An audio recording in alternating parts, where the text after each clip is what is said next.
ኢየሱስ ከዮሐንስ ይልቅ ደቀ መዛሙርት ያደርጋል ያጠምቅማል ማለት ፈሪሳውያን እንደሰሙ ጌታ ባወቀ ጊዜ አንተቶ ወደ ገሊላ ደግሞ ሄደ። ዳሩ ግን ደቀ መዛሙርቱ እንጂ ኢየሱስ ራሱ አላጠመቀም። በሰማርያም ሊያልፍ ግድ ሆነበት። በሰማርያ የማለፍ ግዴታ መጣ። ኢየሱስ አይሁዳዊ ስለሆነ አይሁዳውያን ከሰማርያውያን ጋር ስለማይተባበሩ ሳምራውያንን ከጨበጡ ወይም ከነኩ ስለሚረክሱ የሳምራውያንን መሬትም አይረግጡ አፈራቸውን እንዳያረክሱ ስለዚህ በሌላ ሰፈር አሳምሮ ነው።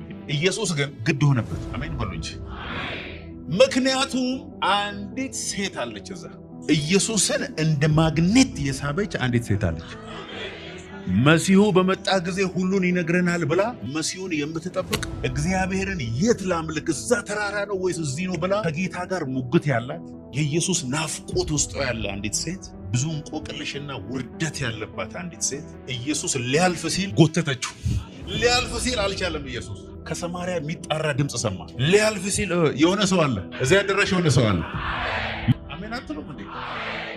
ኢየሱስ ብዙ ሺህ ሰዎች እያጋፉት አንድ ሰውዬ እየሮጠ መጣና እባክህ ኢየሱስ ልጄ ታማለች ልትሞት ነው ድረስልኛል። ኢየሱስን እየለመነ እያለ ከቤቱ ሰዎች እየሮጡ መጡና ልመናህን አቁም አሉት። ምን ነው ይላቸዋል? ልጅቷ ሞታለች። ኢየሱስ የሚባለው ጌታ እስክትሞት ድረስ ቢደርስላት ኖሮ ያድናት ነበር። አሁን ግን ስለሞተች መምህሩን አታድክመዋል። ከዛ ኢየሱስ እንደዚህ አለው፣ አይዞ ተኝታለች፣ ትነቃለች፣ እንሄዳለን አለ። እጄን ጭንባታለሁ አለ። እቺ ልጅ እድሜው 12 ዓመቷ ነው። እቺ ልጅ ስትወለድ ጀምሮ እስከምትሞትበት ቀን ድረስ ደግሞ ደም የሚፈሳት የሆነ ሴት አለች። እቺም 12 ዓመት ሙሉ ደም ይፈሳል። 12 ቁጥር ዝም ብሎ የተጻፈ ነው ይመስላችሁ። እቺ ሴት በልቧ እኔ ኢየሱስ እጁን እንዲጭንብኝ አልፈልግም፣ ዘይት እንዲደፋብኝ አልፈልግም፣ የልብሱን ጫፍ የነካው እንደሆነ ፈውሳለሁ። ከኢየሱስ የምፈልገው ኮንታክት ፖይንት ነው። እሱን ሄጄ እንደዚህ ነካ ካረብ ኃይል ከሱ ወጥቶ አጥንቴ ውስጥ ይገባል።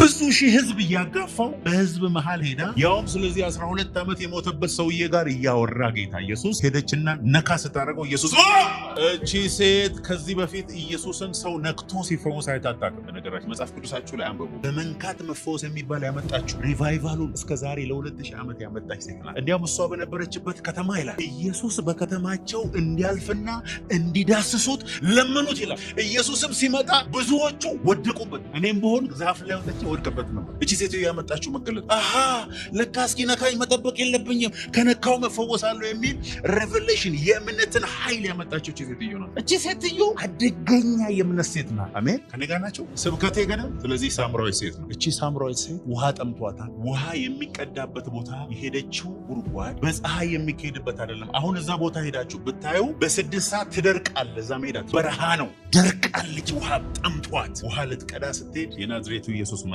አንቺ ሴት ውሃ ጠጭኛል፣ እባክሽ ውሃ ጠጭ። ኢየሱስ የጠማት ውሃ ምን እንደሆነ ገብቶታል። ይሄኛው ውሃ አይደለም የሚያስፈልጋት። የነፍሷ ጥያቄ ይሄ አይደለም። አጥንቷ የደረቀው ለዚህኛው አይደለም። ነፍሷ ውስጥ ያለው ጩኸት ይሄ አይደለም። የውርደቷ ምክንያት ይሄኛው ውሃ አይደለም። ውሃ ጠጭኝ። ኧረ ጎን አይሁዳዊ ሆነ። አይሁዳውያን አለባበሳቸው የተለየ ነው፣ ስርዓታቸው የተለየ ነው። እንዲሁ አይታችሁ ጺሙን አይታችሁ አለባበሱን አይታችሁ አይሁዳዊ ታውቃለህ። አንተ አይሁዳዊ ስትሆን ሳምራዊ መሆን ከኔ ውሃ ለምነኛለህ አለ። ከዛ እንዲያላ ጌታ ኢየሱስ ማን እንደሆንኩ ብታውቂ ኖሮ አስቡት እስቲ፣ ማን እንደሆንኩ ብታውቂ ኖሮ ትለምኝኝ ነበር፣ የሕይወትን ውሃ እሰጥሽ ነበር። የሆነ ሰው ዛሬ ጠጣ።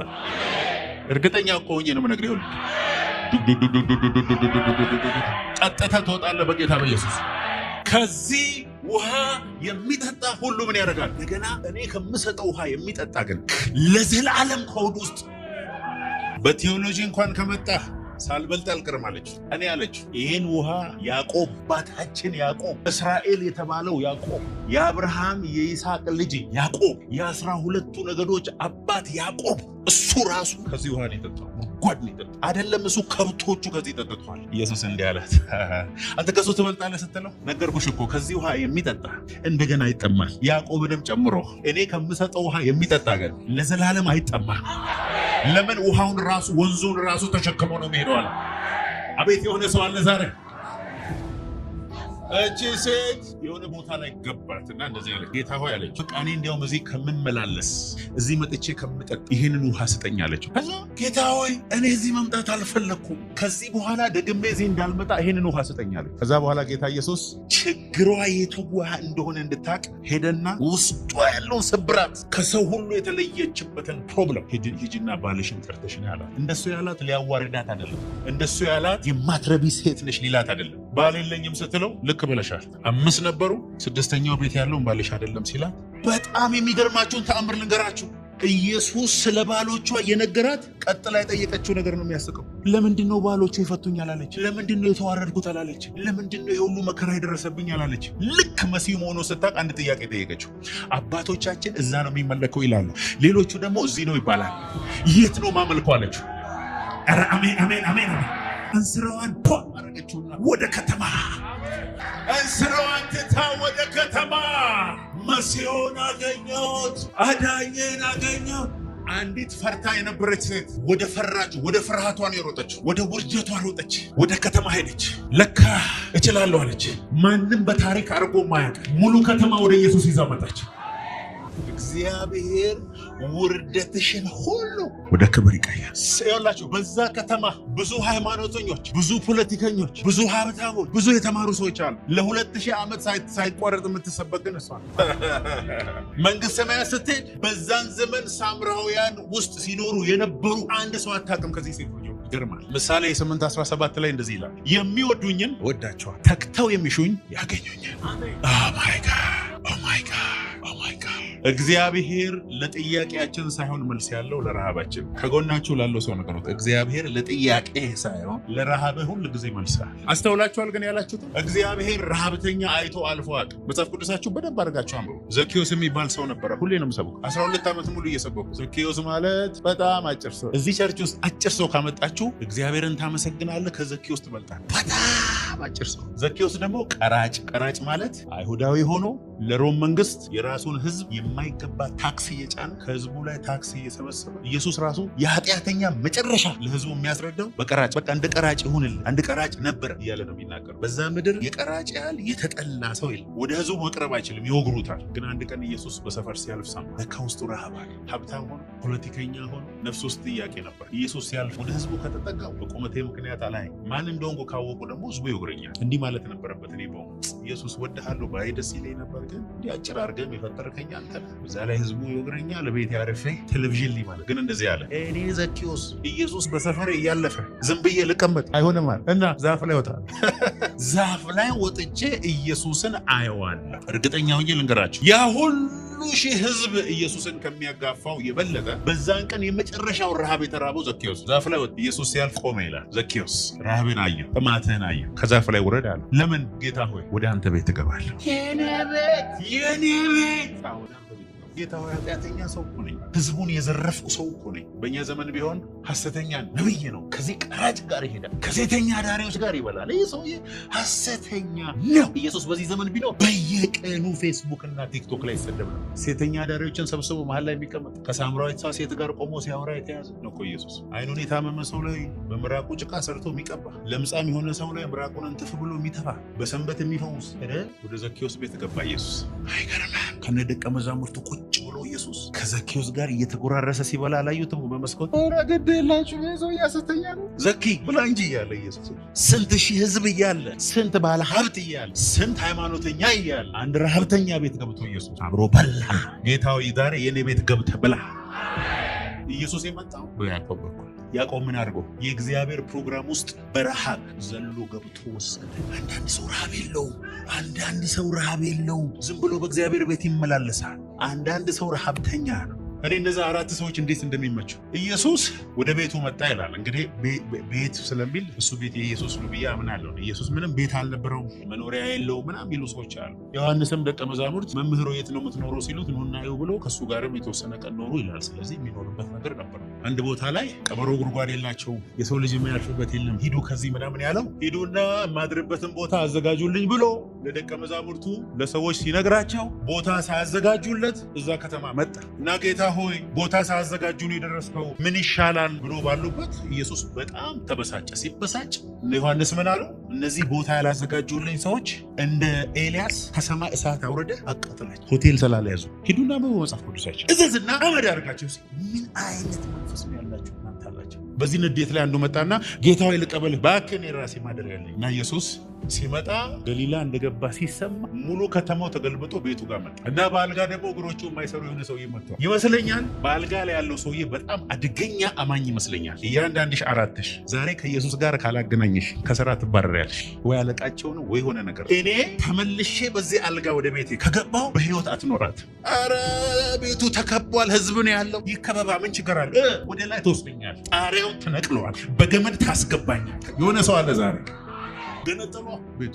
የኔ አልጋ ላይ ያለው ሰውዬ እንዲህ ብሎ ሊሆን ይችላል። 10 እጥፍ አድርጌ ይከፍላል። ዋናው ልፈወስ ለአልጋ ይነግርያታል። ተሸክሜሽ ነው ወደ ቤት መመለሰው ብዬ።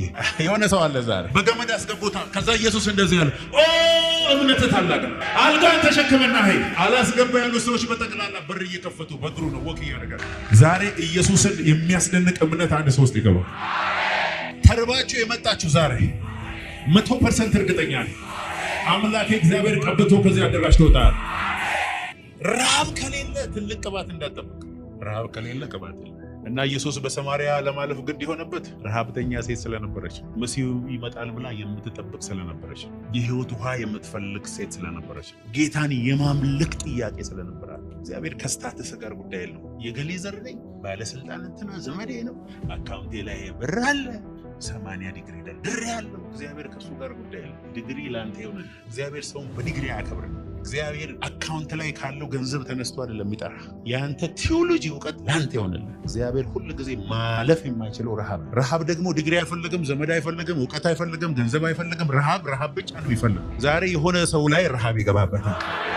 አሜን አትነው? በጌታ በኢየሱስ ስለ ህይወቱ አቆ ነው የምነግራችሁ። መጽሐፍ ቅዱሳችንን ስናነብ እግዚአብሔር አንድን ሰው ብቻ ነው እንደ ልቤ የሆነ ያለው። እውነት ውሸት? ማንን? ዳዊት ለእግዚአብሔር ምን ሰርቶ? ምንም የሰራው ስራ የለም። ምን የዳዊት ይውላል። ዳዊት ሚስጥሩ ያለው ረሃቡ ላይ ብቻ። ክራር ነው ያለው ዳዊት፣ በግና ክራር፣ ባለ ብዙ በጎች፣ እሱም የአባቱ በጎችና ክራር ቁምጣ በረባሶ ነው ያለው። በቃ አለቀ። ተሳይል ጠዋት ሲነሳ በገናውን ይዛል፣ በጎቹን ይዞ ምድረ በዳ ሄድና ክራሩን ወጣ አድርጎ እንደዚህ ይለዋል፣ ጌታ እግዚአብሔር እረኛዬ ነው። ራሱ እኮ እረኛ ነው። የኔ ግን እሱ ነው እረኛዬ።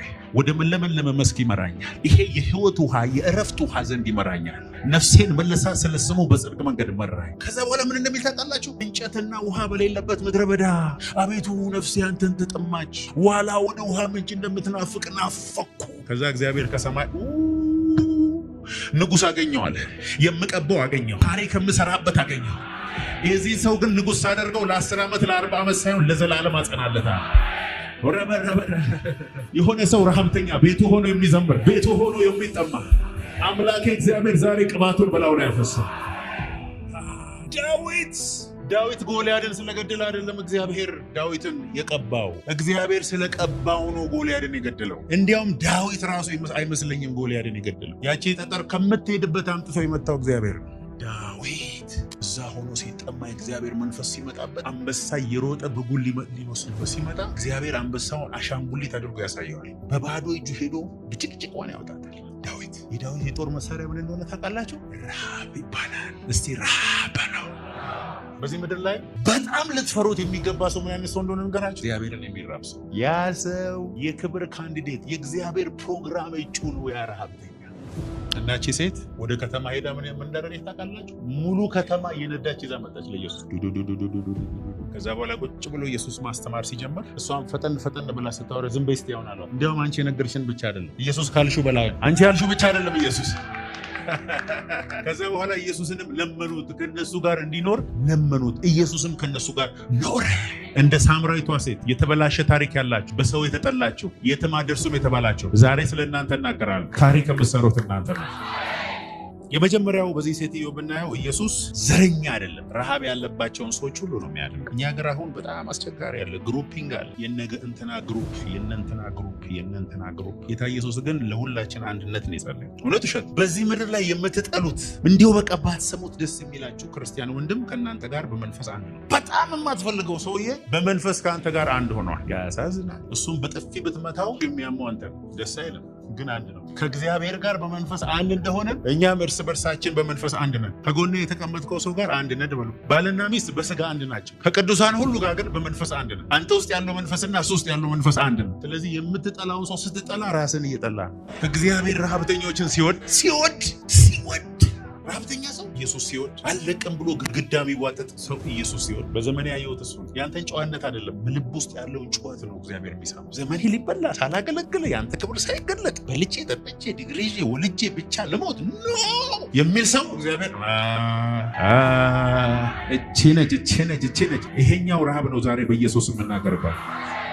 ስለዚህ አንደኛ ኢየሱስ አይሁዳዊ ነኝና ለሳምራዊት ጋር አላወራም ማለት ነው። የእሷ ሚስጥር ደግሞ ላለመግለጥ ያወራት ደቀ መዛሙርቱ እንጀራ ሊገዙ በሄዱ ሰዓት ላይ። ሁለተኛ ኢየሱስ ዲፕ ነፍሳችን ክፍል ውስጥ ውስጠኛው ረሃባችንን ያውቃል። ሴትዮዋ እኮ ፊዚካል ውሃ ጠምቷት ነው ሄደችው። አንድ ሰው ብቻ ልናገርና ብዙ ጊዜ ተናግሬ ያለው ከዛ በኋላ የህይወት ውሃ ጸሎት እንጸልያለን። ማርያም፣ እስቲ ማርያም ብሎ መቅደላዊት ማርያም ሰወዳት እሷን ሴት 7 አጋንንት ይወጣላት ሴት ናት። 7 ብቻ እኮ 7 ሚሊዮን አስወጥተን አይመጡም ቸርች። የእሷ 7 ብቻ ነው። 7 ጊዜ አስጮሆ ነው ያስወጣላት። ሲለቃት ምን እንዳደረገች ልንገራችሁ። ኢየሱስ የት እንዳለ አፈላልጋ ሄደች። ስትሄድ ግን ባዶ እጇን አልሄደች። በቤቷ ያለውን የመጨረሻን ውዱን ሽቶ 300 ዲናር ወይም ደግሞ በዚህ ዘመን 30 ሚሊዮን ብር የሚያወጣ ሽቶ ይዛ ሄደችና ሮጠች። ሄዳ እግሩ ስር ገባችና አርጋ ሰበረች። እንባዋን እያፈሰሰች በፀጉሩ እግሩን አበሰች። ከዛ በኋላ ኢየሱስ ምን እንዳደረገ ታውቃላችሁ? መጽሐፍ ቅዱሳችሁን በደንብ አድርጋችሁ አንብቡ። ኢየሱስ ምሳ እራት የሚበላው የነ ማርያም ቤት። መጽሐፍ ቅዱሳችሁን ሄዳችሁ ብታነቡ ቢታንያ ያ ሰፈር የሚታወቀው በማርታ ነው። ማርታ የሚሏት ሴት ሰፈር ነው። የሰፈሩ ስር ማርታ ነው የሚታወቀው። የነ ማርታ መንደር ነው የሚባለው። መንደሩ ራሱ ሲሲዲ እንደሚባለው ጃክሮስ እንደሚባለው ማርታ የሚባል ሰፈር አለ። ግን ኢየሱስ ወደ ማርታ አይደለም ወደ ማርያም ነው ሄደው። ትጎትቷለች። የሆነ ቦታ ሲሄድ ወደ ማርያም ይመጣል። ማርያም ግን ምግብ አሰራለት። የጁሃም አሰጠው። እግሩንም አታጥበው። ቁጭ ትልና ከሱ ራባራባሽ ሬካታራ ሮማሃንዶ ራአሜ ማርታ ሽንኩርት፣ ማርታ ቡኮ አትጨቃጨቅ። በብዙ ትደክሚያለሽ። ግን ዋና ነገር መርጣለች። ለዘላለም ከሷ አይወሰድም። እኔ እዚህ ቤት ያለሁት በሷ ምክንያት። ራአሜን በሉ ማካል ዘወትር እየሄደ እንደዚህ ይበላ ነበር። ግን አንድ ቀን በጣም የሚወዱት ወንድማቸው እሱ ነብይ አይደል እንዴ? እንዴት እንትና ይታመምበታል ምናምን የሚሉ ሰዎች አሉ። በየቀኑ ኢየሱስ የሚሄድበት ቤት በየቀኑ ይሁን ወዳጁ ነው። ወዳጅ አልዓዛር የኢየሱስ ወዳጅ፣ በጣም የምትወደው ወዳጅ አልዓዛር ታሟልና ቶሎ ድረስ ሲለው ኢየሱስ ምን ቢል ጥሩ ነው? የእግዚአብሔር ክብር ሊገለጥበት እንጂ አይሞትም። አሁን ኢየሱስ ሐሰተኛ ነብይ ነው አስብለው አይሞትም ብሎ በህይወት ይኖራል ብሎ ባሰበት ተባለ። ዝም ሞተ ሲባል እንኳን ደንገጦ ሄደ። ዝም እሺ፣ ስጋው ሳይበሰብስ እንዲያው 3ኛ ቀን ላይ አይደርስም። ዝም ሁሉ ነገር ካለቀ በኋላ ደቀ መዛሙርቶችን ጠራና ወዳጄ አልዓዛር ስለተኛ ሄደን እንቀስቅሰው ሲል ቶማስ በቃ ሊያስገድለን ነው ይስሙ በቃ ለንሞት። ከዛ ኢየሱስ መጣ። ወደ መንደር ገባ። መንደር ምን የሚባል መንደር? የነ ማርታ መንደር። ከለቅሶ ላይ ተነስታ ሩጥ አይመታችሁ ማናት? መጀመሪያ ማርታ መጣች። ጌታ ሆይ አንተ በዚህ ብትሆን ኖሮ ወንድማችን ባልሞተ ነበር። ብታምኚ የእግዚአብሔርን ክብር ታያለሽ አላት። ወንድምሽ ይነሳል አላት። ኧረ አምናለሁ በትንሣኤ ቀን ይነሳል ስትል ትንሣኤ የሚባል ቀን የለም። ትንሣኤ እኔ ራሴ ነኝ። ትንሣኤ ነገ አይደለም። ትንሣኤ እኔ ነኝ። ህይወት ነኝ እኔ። በእኔ የሚያምን ሞቶ ራሱ በህይወት ነው ያለው አላት። ተጨቃጨቁ እኮ ከማርታ ጋር ረጅም ሰዓት አውሩ። ከዛ ማርያም መጣች። ማርያም ስትመጣ ኢየሱስ እንባውን አፈሰሰ። ማውራት አልቻለም። ማርያም ስታወራ እኮ ማርታ ያወራችውን ያወራው። አንተ እኮ በዚህ ብትሆን እንደሚመስል ኢየሱስ እንባውን አፈሰሰ የሚለው መጽሐፍ ቅዱስ አንድ ቦታ ነው። መስቀል ላይ ራሱ አላፈሰሰም። ማርያም ግን አፈሰሰ። ወዴት አኖራችሁት? ታውቃላችሁ ኢየሱስ በመስቀል ላይ ለመሰቀሉ ምክንያት ማርያም እንደሆነች። ወንድሟን ሲያስነሳ ሰዎች ሁሉ ሊከተሉት ነውና ይሄ ሰውዬ ይሙት ተብሎ የተፈረደው ቀያፋ የአልዓዛርን መነሳት ሲያይና ሰዎች ሁሉ ሲያምኑበት ሊቀ ካህኑ ስለነበረ መስዋዕት የሚያቀርበው እሱ ስለነበረ የኢየሱስን ሞት ወሰነ። ከዛ ኢየሱስ ሞተ፣ ተቀበረ። 3ኛው ቀን ላይ ወንዶች ሁሉ ተንቦቅቦቀው ቤት ዘግተው ሲቀመጡ ማርያም ብቻ ሽቶ ይዛ እንደተለመደ በጨለማ ወደ መቃብር የተነሳውን ኢየሱስ ፈልጋ ሳይሆን አካሉን ለማግኘት እያለቀሰች ሄደች። ደስ የሚለውን ነገራችሁ እዛ ቦታ ማንም ብታገኝ ጥሩ ነው። መልአኩ ምን አላት? ተነስቷል አላት። ሰው መልአክ አይመለስም። ምን አይነት ፍቅር ነው ያዛት እቺ ሴት? ጌታዬ ነው ያለሱ አልችልም። አንዳንዱ እኮ ገብርኤልን አይተህ ትመለስ፣ አንተማ ትመለሳለህ። ልመለስም አለች። ዞር ስትል ኢየሱስ ቆሟል። አትክልተኛው መስሏት እባክህ ጌታዬን የት እንዳኖር ታውቃለህ? ዞር አለና ማርያም። ዛሬ ኢየሱስ የሆነን ሰው በስሙ ይጠራዋል። ጌታ ሆይ ብላ ሄዳ ልታቅፈው ስትል ይኸውልሽ እኔ ያለ ጊዜ ገና ለአባቴ መስዋዕትነት ራሴን ሳላቀርብ ያንቺ ፍቅር ይዞኝ ነው የመጣሁልሽ እንጂ አሁን እኔን ማየት አልነበረብሽም። ኢየሱስ በእሷና ቶማስ ጣቱን ቁስል በከተተው መካከል ሄዶ ራሱን ለአባቱ መስዋዕት አድርጓል። ያለ ጊዜው ነው የገለጠችው። አሜን ትላለህ? በእስራኤል ባህል አንድ ሰው እናንተ ቤት መጥቶ ምግብ ከበላና የተከበረ ሰው ከሆነ የነበረውን ጨርቅ አጣጥፎ ካስቀመጠ ተመልሼ እመጣለሁ ማለት ነው። እነሱ አዩ ገባቸው። ጨርቁን አይተው ተመልሰው ቤት ቁጭ ብሎ ባሉበት ነው ኢየሱስ በግድግዳ በኩል መጣና ሰላም ለእናንተ ይሁን። ዛሬ ኢየሱስ በተዘጋ በር ውስጥ ገብቶ አንድ ሰው ሰላም ናቸው። ሰላም ሞቼ ነበርኩ፣ አሁን ግን ሕያው ነኝ። ለዘላለም ሕያው ሆናለሁ። በእኔ የሚያምንብኝም እንደዚሁ ለዘላለም ሕያው ይሆናል። አንድ ሰው አለ ዛሬ ከባድ ቅባት ይዘው ይመጣ በደንብ አድርገህ የሆነው እባክህ እንደዚህ የምታይ ለመጨረሻ ጊዜ ነው።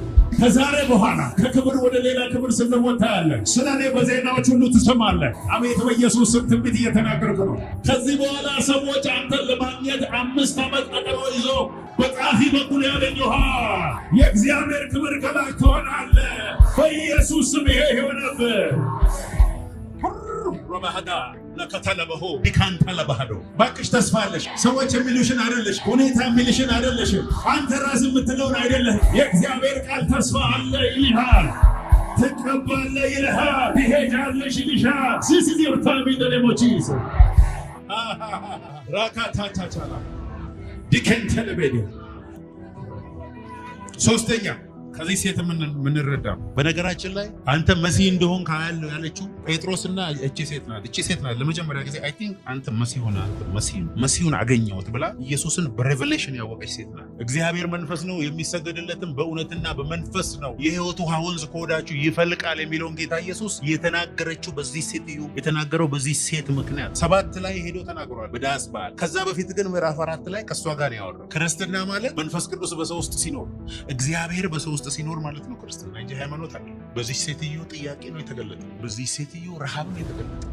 your hunger እግዚአብሔር ብዙ ይሁላችሁ። በጴጥሮስ በኩል እግዚአብሔር የተገለጠልን እውነት ዮሐንስ በኩል ከተገለጠልን ላይ የተለያየ። ያዕቆብ የተገለጠውና በሐዋርያው ጳውሎስ የተገለጠው እኮ የተለያየ። አንዱ ኢየሱስ በአንተ ሲገለጥ የተለየ ነገር ነው ይዘው የሚመጣው። የግድኛ ፎቶኮፒ የካርቦን ኮፒ መሆን አይጠበቅብን። የዛሬ 12 ዓመት ጌታ ሂድና ህዝቤን ስለ መንፈስ ቅዱስ ሪኢንትሮዲውስ አርግ፣ መንፈስ ቅዱስን እንደገና ስለ መንፈስ ቅዱስ በአዲስ ተናገር ብሎ ሲጀምር የዛሬ 12 ዓመት ስለ መንፈስ ቅዱስ መናገር እንደ ኃጢአት ነበር የሚታየው። በነገራችን ስራፈት የመሀይም ነገር የዛሬ 12 ሲጀምር መጽሔቶች በጠቅላላ ይሄ መንፈስ ቅዱስ የሚለው ዛት የሚል የሆነ ቀጫጫ ምናምን ነበር የሚለው። ዛሬ እኮ ወገኖች መጽሔት የጻፈብኝ ሰው እየጨመረ ስለ መንፈስ ቅዱስ ነው የሚሰብከው። ዝማሬዎች በጠቅላላ እኮ እግዚአብሔርን ስለመራብ ሆኑ። ድሮ ሊሊን ነው የምንሰማው። አሁን እኮ በጠቅላላ ራበኝ፣ ፈለኩ፣ ናልኝ፣ ንካኝ፣ እሳት፣ ክብር ምናምን እኮ ነው። ከኑሮ ጋር የተገናኘ እኮ መዝሙር ቀረ። የሆነ ከኢሊባቦር አዲስ አበባ መግባት ምናምን ክብር አየው ቀረ። ድሮ እኮ ኮንዶሚኒየም ሲወጣልህ እኮ ነው ፍሮም ግሎሪ ቱ ግሎሪ ብለህ የምትለጥፈው ቪትስ መኪና ላይ ከክብር ወደ ክብር። አሁን ቢዋይዲ መጣና ልጠሃታል፣ ስቲከሩ አልቀሃት። መጽሐፍ ቅዱስ ግን ከክብር ወደ ክብር የሚለው የኢየሱስን መልክ እስክንመስል ድረስ መንፈስ ከሚሆን ጌታ እንደሚደረግ እየተቀየርን ዛሬ ጸልዬ የመጣሁትን ልንገራቸው። አይናችሁ በኢየሱስም ያበራል።